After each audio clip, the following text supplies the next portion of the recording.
할렐루야. 아멘. 여러분들은 지난 한 주 어떠한 한 주를 보내셨습니까? 여러분들의 삶 가운데 정말로 그 담에색에서 고백되어졌던, 경험되어졌던 내 존재의 변화, 그 은혜의 자리가 여러분들의 귀한 삶의 자리가 되어지셨습니까? 아멘. 감사합니다. 매일매일 매 순간순간마다 그 여러분들의 호흡하실 때마다 하나님의 은혜가 깨달아지며 고백되어지는 귀하고 거룩한 주님의 자녀들의 삶이 되어지시길 주님의 이름으로 간절히 축복드립니다. 우리는 지난주 방금도 말씀드렸지만 다메섹으로 향하는 사울의 길, 그 사울의 삶을 함께 나누었습니다. 조금 더 정확하게 이야기하면 사울보다는 사울이 향하였던 그 다메섹이라는 그 지역, 그 땅이 어떠한 곳인지에 대해서 우리가 함께 이야기를 하였습니다. 여러분, 다메섹은 어떠한 곳입니까? 분명 사울이 교회를 핍박하고 성도들을 잡아들이기 위해서 공문을 받고 기세등등하게 출발하고 떠났던 그곳, 향하였던 곳이 바로 다메섹입니다.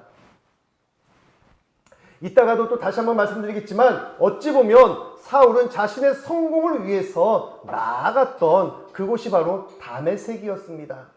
자신의 업적을 위해서 자신의 업적을 세우고 또한 자신의 명성을 떨치기 위해서 떠났던 그 걸음 가운데, 인생의 성공을 향해 나아갔던 그 걸음 가운데 하나님은 그의 걸음을 멈춰 세우셨습니다.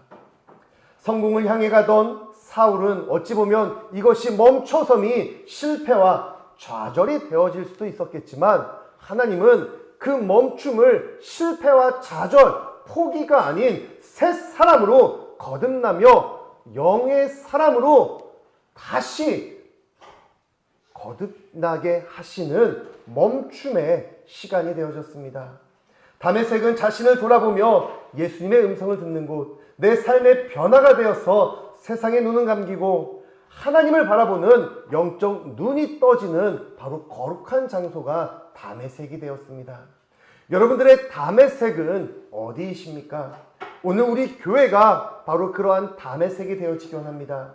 여러분들의 가정이, 여러분들의 개인의 삶이 다메섹이 되어서 세상을 향하던 인생의 성공을 위해서 나의 열심을 위해 살아가던 내 삶이 멈춰서고 하나님의 음성에 귀를 기울이며 하나님을 바라볼 수 있는 거룩한 곳이 바로 여러분들이 서 있는 이곳이 되어지시길 간절히 소망합니다.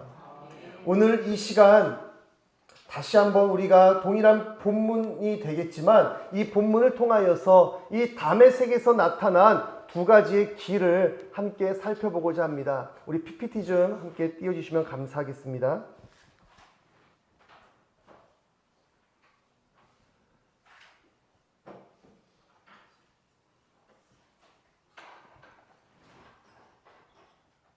네, 그거 한 번만 눌러주세요. 네.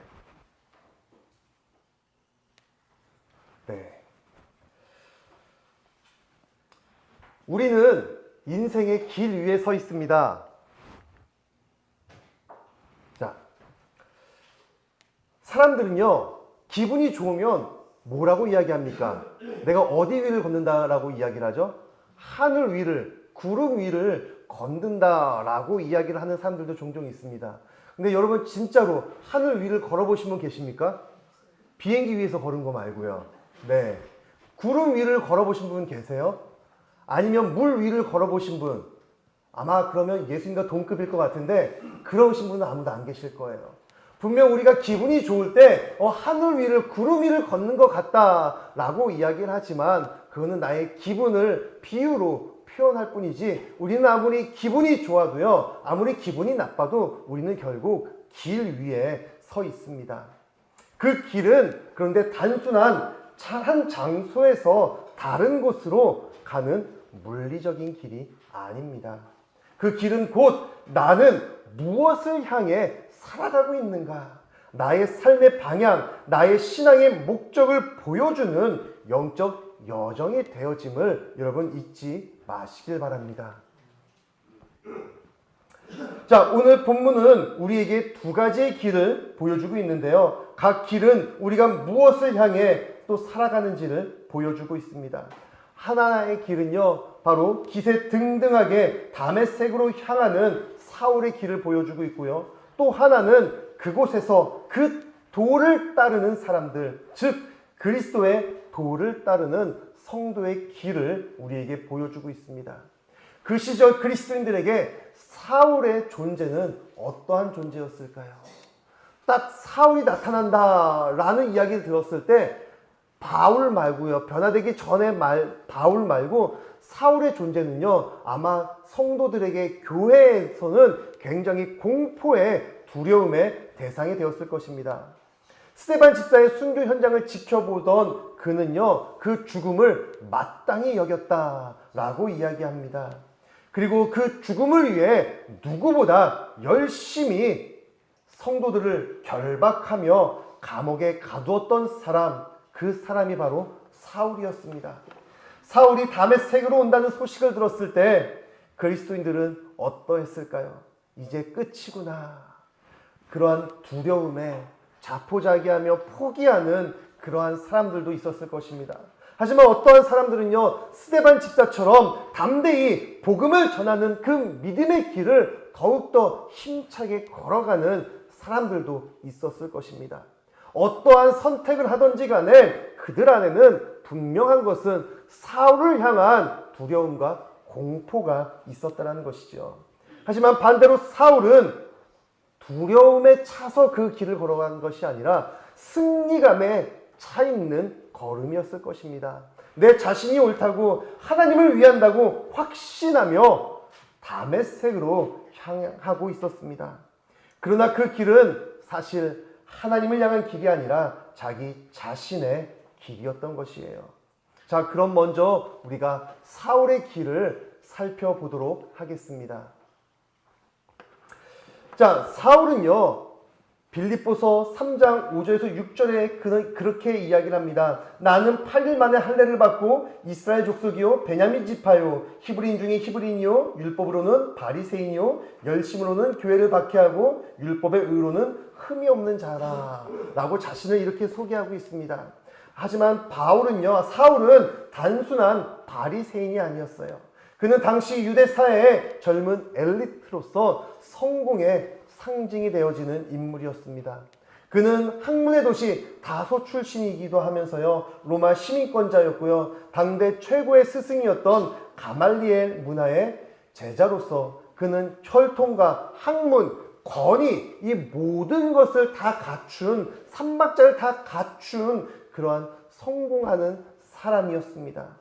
또한 사도행전 22장 27절 28절을 보면요, 그는 나면서부터 로마 시민권자였음을 이야기하고 있습니다. 천부장이 와서 바울에게 말하되 내가 로마 시민이냐 내게 말하라. 이르되 그러하다. 천부장이 대답하되 나는 돈을 많이 들여 이 시민권을 얻었노라. 바울이 이르되 나는 나면서부터다 라고 이야기를 하고 있어요. 그가 감옥에 잡혀 있을 때 백부장 천부장이 그의 신분을 확인합니다. 그가 로마 시민권자임을 확인하고 천부장은 또 다시 한번 되묻습니다. 너는 어떻게 로마 시민자가 되었느냐? 나는 이 시민권을 따기 위해서 엄청난 돈을 들였어. 나는 돈 주고 시민권을 땄어. 근데 너는 언제부터 얼마를 들여 이 시민권을 땄냐? 라고 물어봤을 때 바울이 뭐라고 이야기합니까? 나는 돈 안 들였는데 나는 태어나면서부터 시민권자였어 라고 이야기하는 것이에요. 이건 무슨 얘기냐면요, 많은 학자들이요 또 많은 역사 자료들은 이런 이야기를 합니다. 그때 당시에 자신의 부모나 아니면 그 윗세대 바로 조상들이요 로마의 노예였다가요 해방되어질 때요 그들의 신분은요 다시 옛날 속국으로 그의 옛날 나라의 신분으로 다시 돌아가는 것이 아니라 노예였지만 노예에서 해방되어지는 순간 로마 시민권이 유지가 되어진다라고 해요. 그리고 본인뿐만 아니라 본인의 자녀들까지도 계속해서 로마 시민권으로 살아갈 수 있었다고 합니다. 사울이요 노예가 되어서 해방되었던 것이 아니라 그는 태어나면서부터 로마 시민권자였다. 그 이야기는 그의 부모님이나 아니면 그 윗세대가 로마의 노예로 잡혀갔다가 해방되어지면서 로마 시민권자가 되었고요. 그러면서 그의 자녀인 이 사울도 태어나자마자 그도 로마 시민권자가 되었던 것이에요. 그냥 오늘 말로 쉽게 이야기하면 이중 국적자가 되었다는 것이에요. 예지 친척 언니, 이제 지아, 이제 얼마 전에 또 다시 미국으로 돌아갔는데요. 엄마, 아빠가 다 한국 사람이에요. 저 강원도 강릉 사람이에요. 근데 그 지아는요, 미국에서 태어나서 여권이 2개가 있습니다. 굉장히 부럽죠? 네. 한국 여권과 미국 여권이 2개가 있어요.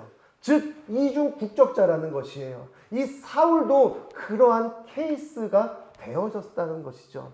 그는 분명 그의 혈통은 유대인, 히브리인 중에 히브리인이며 율법적으로도 바리새인 중에 바리새인임과 동시에 그의 부모의 영향을 받아 로마 시민권을 갖고 있었던 이중 국적자였다는 것입니다. 혈통적으로는 유대인, 또한 법적으로는 로마 시민, 또한 문화적으로는 헬라인으로서 그는 이 3가지의 세계를 모두 아는 경계선의 사람이었습니다. 하지만 그는 그 지점에서 그냥 마냥 좋아하고 부러워할 만한 것이 아니라 성경에는 나타나 있지 않지만 저는 이 사울의 삶을 곰곰이 묵상해 봤을 때 정체성에 혼란을 갖고 왔었구나 라는 생각이 되어집니다. 나는 누구인가? 나는 어디에 속한 사람인가에 대한 그 정체성에 혼란을 갖고 왔다는 것이에요. 그 물음에 그의 내면의 존재에 불안을 남기게 됩니다. 그래서 사울은 자신의 존재를 증명해야 됐어요. 나는 누구인가에 대해서 증명할 필요성을 느꼈다는 것이죠. 내가 누구인지 인정받고 싶은 인정 욕구가 그의 삶을 가득 채웠습니다. 그래서 사울의 상황을 조금 더 쉽게 이야기해 보자면 이 이야기가 조금 더 여러분들의 이해를 돕는데 조금 더 낫지 않을까 싶습니다. 어떤 이야기냐면요, 재외동포. 이제 일본에서 이제 가령 일본 이야기를 좀 들겠습니다. 제일동포라고 하죠. 네, 우리가 직접 경험해 보지는 않았지만 어떠한 이야기인지 어느 정도 대략적인 감이 잡히실 것입니다. 내 부모님은요, 한국 사람이세요. 어머니도 아버지도 다 한국 사람이신데 이유가 어찌됐지는 모르겠지만 어찌됐건 결혼 생활을 일본에서 시작하셨습니다. 그래서 일본에서 결혼 생활을 시작하시면서 내가 태어나게 되어져요. 나는 자연스럽게 일본 유치원을 다니고 초중고를 대학교까지 일본 학교를 다닙니다. 그리고 내가 평생을 일본에서 살다 보니까요, 일본 음식이 더 많이 내 입맛에 맞고요, 일본 문화가 내 문화인 것 같아요. 나는 부모님은 물론 한국 분이시지만 나는 일본인으로서 일본의 정체성을 갖고 살아가는 사람이 바로 제일동포가 아닐까 생각되어집니다. 물론 이것이 다 그렇다라는 것은 아니지만 이제 예를 들어서요. 네, 나는 이제 일본 사람으로 살아가고 있는데요. 점점 내가 나이가 먹을수록요, 내가 이제 사회에 나갈수록 어떤 사람들은 나를 일본 사람처럼 대해주는 사람도 있지만요, 어떤 사람들은 나를 이렇게 부릅니다. 좀 죄송합니다. 조센징. 네, 이렇게 부르면서 나를 무시하고 깔보며 왕따를 시키는, 나를 소외시키는 사람들도 있다라는 것이죠. 그때 나는 이제 정체성의 혼란을 갖고 있습니다. 분명 집에서는 한국말을 쓰고 한국인 엄마와 아버지를 통해서 한국인의 문화를 배우고 정서를 배우지만 밖에 나아가서는 나는 일본 말이 너무나 자연스럽고요, 일본 문화가, 일본 친구들이 나에게 더 친근하게 느껴집니다. 아니, 한국 친구들보다 일본 친구들이 더 많습니다. 나는 일본 사람으로 살아가고 있는데요, 주변에서는 어떤 사람은 나를 일본 사람으로 생각해 주는 사람들도 있는 반면에 어떤 사람들은 나를 조생진, 이방인, 외국인으로 나를 무시하는 그러한 시선들도 존재하고 있다는 것입니다. 나는 누구인가에 대한 정체성의 혼란을 겪게 되어져요. 그래서 자신의 존재를 인정받기 위해서 내가 잘하는 무언가를 위해서 열심히 노력하고 정상에 서기 위해서 부단히도 노력을 하는 사람들도 있습니다. 물론 또 이 사람을 또 자세히 이야기할 수는 없지만 여러분들이 잘 알고 있는 우리 추사랑 아빠, 네, 추성훈 씨가 바로 이러한 비슷한 케이스가 아닐까 생각되어져요. 네, 오래 전에 이제 유도를 했었는데요. 이제 그 일본에서 유도할 때 너무나 힘들어서 이제 한국으로 넘어와서 이제 다시 한국 일본 국적을 포기하고 한국으로 넘어와서 유도 선수를 하지만 역시 한국에서도 많은 혼란과 또 많은 괴롭힘과 또 소외감을 받게 되면서 다시 일본으로 돌아가는 또 그러한 또 복잡한 또 이제 상황들이 있는데 어찌되었건 이 추성훈 씨도 자신의 존재를 그 정체성의 혼란, 한국인의 부모님과 또 자신이 살아가는 일본의 문화 가운데 내 정체성을 내 존재를 인정받기 위해서 그는 그 누구보다 열심히 유도로서 자신의 존재를 드러냈습니다. 그래서 올림픽 아시아 게임에서도요 금메달을 따고요 또 뭐 UFC나 어디 그 대회 나가서도 자신의 존재를 드러내고 인정받았어요. 사울이 아마 이러하지 않았나 생각되어집니다. 그는 유대인이었지만 헬라 문화 속에서 자랐고요. 또한 로마 시민권자였습니다. 그의 존재는 늘 경계 위에 있었어요. 그래서 그는 자신의 정체성을 증명해야만 했습니다. 물론 추성훈 씨는 자신의 정체성, 내 존재를 드러내고 증명시키기 위해서 유도라는 운동에 열심을 다했는데요. 사울은요, 아마 그때 당시 유도가 없었나 봐요. 네, 그는 율법적 완벽주의로서 또한 종교적 열심으로 그의 존재를 드러내고자 했던 것입니다. 아니, 드러내고 있었습니다. 그의 열심은 그런데 신앙의 순수함에서 오는 것이 아니라 존재의 불안에서 비롯된 자기의 열심이었습니다. 내가 하나님을 위해 산다라고 이야기하고 있지만 사실 사울은요, 나를 증명하기 위한, 나를 증명하고 싶다, 내 존재가 인정받고 싶다라는 그 내면의 외침이었어요. 여러분들은 어떠십니까? 나는 분명 하나님을 위해서, 예수님을 위해서 예배하고 헌신하고 또 헌금하고 헌물한다. 내가 정말로 하나님을 위해서 기도한다 라고 이야기하지만 정말로 내 내면을 들어봤을 때 혹시 인정받고 싶은 그 결핍, 그 소외당했던 그 아픔을 내가 내 존재로서, 내 열심으로서 덮고 인정받고 싶은 그런 욕망이 있지는 않은지 다시 한번 우리의 삶을 돌아보시길 바랍니다. 그래서 그는요, 누구보다 완벽한 바리새인이 되었습니다.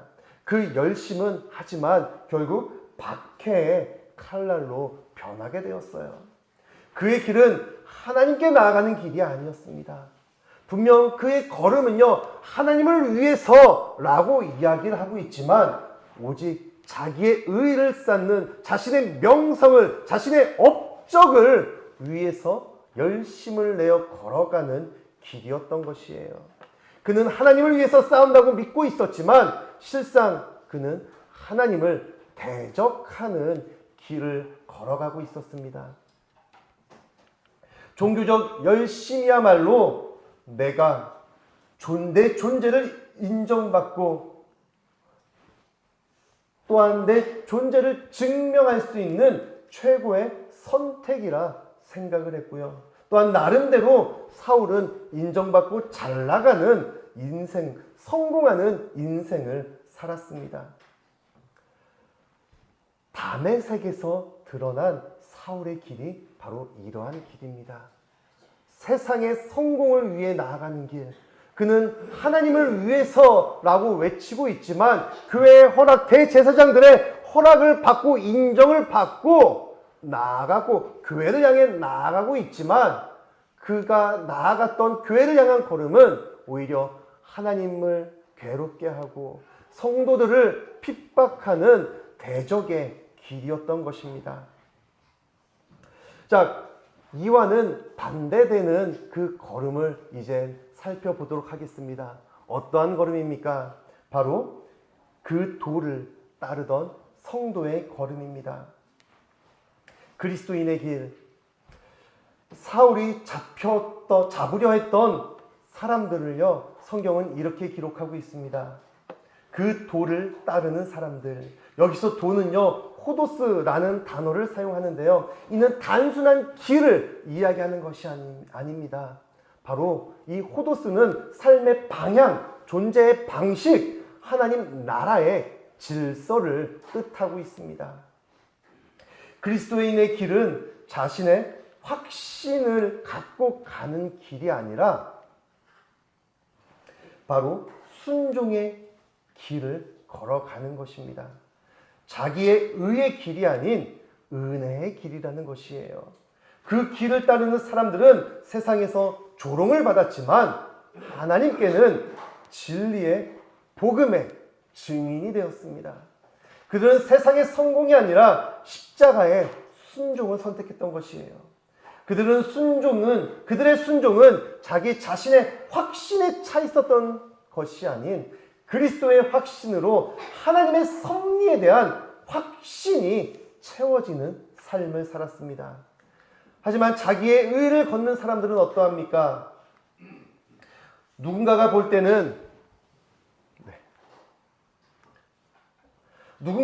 때는 굉장히 확신에 찬, 당찬 인생, 성공한 인생처럼 보이지만 그 인생 가운데는 인간의 연약함이 곧 드러나게 되어집니다. 끊이지 않는 갈등과 또한 욕망이 불안함으로 드러나게 되어지는 것이에요. 이 두 길이요, 한 곳에서 만나게 되어집니다. 다 어디입니까? 바로 다메섹에서 이 두 길, 세상의 성공을 향해 나아가던 길, 또한 그리스도의 도를 따르며 은혜의 길, 진리의 길을 나아갔던 성도의 길이 만나게 되어집니다. 사울은 다메섹을 향하여 자신의 확신에 차 있었습니다. 그는 하나님을 섬긴다고 믿고 있었지만 실상 하나님을 대적하는 자였습니다. 그때 하나님은 그를 멈춰 세우셨어요. 사울이 길을 가다가 다메섹에 가까이 이르더니 호련히 하늘로부터 빛이 그를 둘러 비추는지라. 다메섹은 단순한 도시가 아닙니다. 그곳은 바로 하나님이 인간의 길을 멈추게 하시는 자리, 자기 확신이 무너지고 은혜가 시작되는 자리가 바로 다메섹이라는 곳입니다. 지리적으로 다메섹은 예루살렘에서 240km나 떨어진 곳입니다. 무역로가 교차하고 상업이 번성했던 도시. 사울은 그곳에서 인생의 성공을 향해 나아갔습니다. 하지만 하나님께서는요, 그 인생의 성공을 잠깐 멈춰 세우신 뒤에 그곳을 새로운 시작의 자리로 존재의 변화를 이끌어내셨습니다. 빛이 그를 둘러싸고요, 그는 땅에 엎드려졌습니다. 자신의 확신이 무너지고 하나님의 음성만이 남아있습니다. 사울아, 사울아, 내가 어찌하여 나를 박해하느냐. 그는 그 음성을 듣고 비로소 깨닫게 되어집니다. 나는 하나님을 위해서 하나님을 향한 길이라고 확신에 차 있었지만 오히려 나는 내 열심은 하나님을 박해하는 열심이 되었구나. 자신의 잘못이 깨달아진 것이에요. 자, 우리는 그러면 어떠한 길을 걸어가고 계십니까? 사울처럼 세상의 성공과 인정을 향해 달려가고 계십니까? 아니면 빛 앞에 멈추어 다시 내 존재가 그리스도인으로 변화되어지는, 또한 변화되어져 인생의 성공이 아닌 예수 그리스도의 십자가의 길, 은혜의 길을 걸어가고 계십니까? 세상은 우리에게 이렇게 이야기합니다. 좀 더 높이 올라가면 돼. 더 많이 가지면 돼. 그것이 바로 성공한 인생이야 라고 우리에게 이야기하고 우리에게 목표를 지어주고 우리를 유혹합니다. 하지만 그러한 우리에게 하나님은 다시 한번 묻고 계십니다. 너는 지금 어디를 향해 걸어가고 있느냐? 여러분들은 지금 어디를 향해 걸어가고 있습니까? 무엇을 위해서가 아니라 내가 걷는 이 길이 어떠한 길인지를 바라보시길 바랍니다. 수년 전에 노래도 나왔는데 한창 이러한 길이 유행했습니다. 꽃길만 걷자라고 많은 언론에서도 그렇고요. 많은 인사말이 되어졌습니다. 하지만 우리가 걷는 그 길이요. 꽃길이 되어져서 어떠한 길이 무엇이 놓여져 있는가가 중요한 것이 아니라 내가 걷는 그 길이 어떠한 길인가, 나는 누구와 함께 걸어가고 있는가를 바라보시길 바랍니다. 하나님은 때로는 우리의 성공 앞에서 우리를 멈추게 하십니다. 그 멈춤은요, 실패가 아니라 은혜의 시작이 되어짐을 잊지 마시길 바랍니다. 사울은 그 기세등등했던 성공을 향해 나아갔던 그의 걸음 가운데 하나님을 만나고요. 육신의 눈이 멀어졌습니다. 하지만 그의 눈이 멀어짐을 통하여서 하나님은 그의 영의 눈을 띄게 하셨어요. 진짜 눈이 떠진 것이에요. 여러분들은 무엇을 바라보고 계십니까? 그는 더 이상 세상의 인정, 이 세상의 성공을 향해 달려가지 않았습니다. 대신 하나님의 부르심의 길로 십자가의 길을 향해 걸어갔습니다. 여러분, 멈춤의 자리에서 좌절하고 포기하고 낙심하지 마시길 바랍니다. 분명 하나님은 우리를 그 어느 순간 멈추게 하십니다. 그 멈춤은 내 인생의 좌절과 포기와 낙심, 실패가 아니라 하나님을 바라볼 수 있는 은혜의 존재로 구원받은 성도로서 변화되는 은혜의 시작임을 잊지 마시길 바랍니다.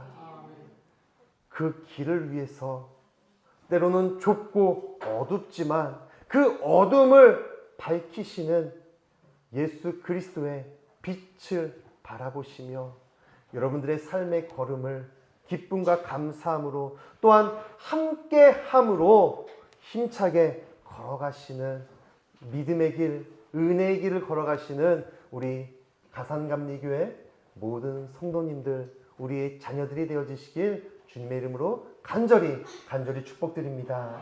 아멘. 우리 이 시간 다 함께 다시 한번 찬양으로 기도하며 예배할 때 정말 내가 가는 이 길 가운데